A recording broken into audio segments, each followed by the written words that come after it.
we've been here for 42 years now because we believe in a long-term commitment. Yeah. And we want to come back every year and really rethink and go forward. But there's a challenge. I mean, we live in an age where it's very difficult to get people together around the issues in a way where all of the other stakeholders are also present. Yeah. Yeah, one of the ideas that he has is that for you to become more effective, you need to act more in a more cohesive manner. You need to be able to structure the agenda a little more strongly. But that conversation, let's have it another day. Right now, let's talk about the main theme for this year's annual conference, which is the Great Transformation, shaping new models. Now, the great transformation that we're taking place, some people have likened it to a rearrangement of the world economic order in the sense that you are seeing the emergence from the east of China and India. At the same time, you're seeing a decline of the established order in the West, your US, your Europe, going through the problems that they are facing. Is that the biggest problem facing the world today?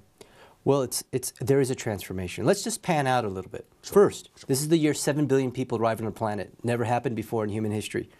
We really don't know what that means, and we're on the trajectory to what, 10, 12, 13 billion within at least our children's lifetime. So we don't understand that future. So that's a transformation. We've never seen that happen, never experienced that.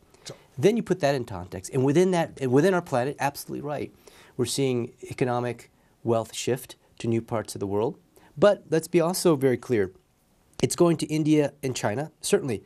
But just we've lost our sense of time. 300 years ago, they were the center of the economic universe.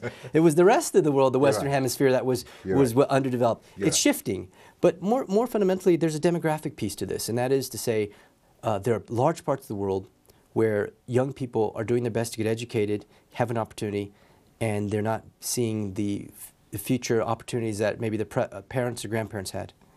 And that's not just unique to, it's actually shared. I mean, and you see high GDP growth, places like Africa has the GDP growth that's an envy of the rest of the world at the moment. But the employment growth is trailing, and particularly among young. Similarly, in Europe, you have in Spain, young people still trying to understand how they're going to go forward. Sure. And also on the other extreme, on the demographics, you have a number of countries, China, for example, Japan, United States, Italy.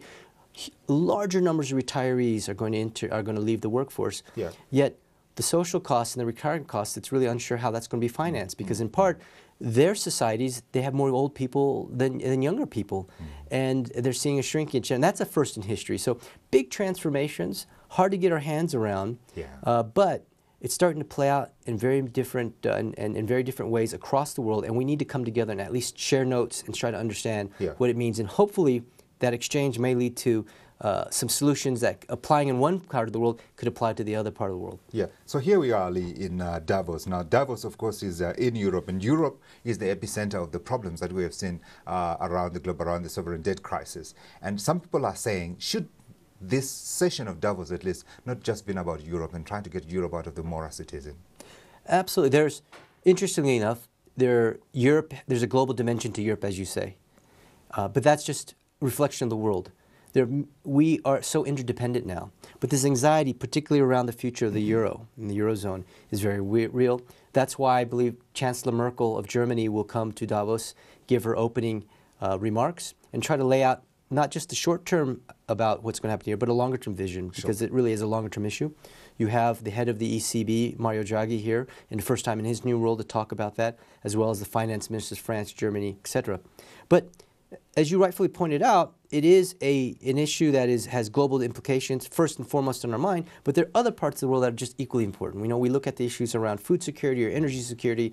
That's going to be addressed. We have very strong presence, particularly from one part of the world that's doing quite well in terms of its growth and is the envy of the industrialized world is Africa, for example. Sure. I was going to ask what's in it for Africa. Well, Africa, what's in it for Africa, I think, is that our futures are tied in the sense that the markets that will continue to lead to the high growth will not just be, in some ways, the traditional export markets of Africa, but of course it will be internally within Africa, because we're going to see we are seeing an emergence of the middle class that is going to be generating the consumption and the demand.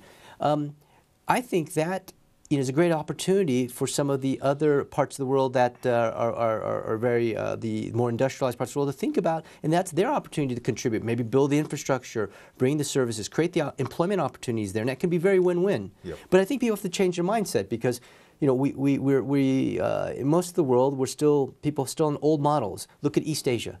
What do they still suffer from is the fact that they look at an export-driven growth model. Sure. And yet they acknowledge that they need to have more consumption at home. And they even acknowledge that the consumption at home should not be investment-driven, but really from the people and consumer-driven. But they're hard to get at. They're still stuck. And they know that the future, it's a dead end. Yet it's hard for them to transform. So we have to actually come together in concert and say, well, how's it going to win? How can what you're trying to do, how can Africa help Asia, and how can Asia help Africa? How can the two help Europe, and vice versa? We've got to think it through, because no one model is sustainable. And in fact, there could be a complementary way for each of these models to actually help one another.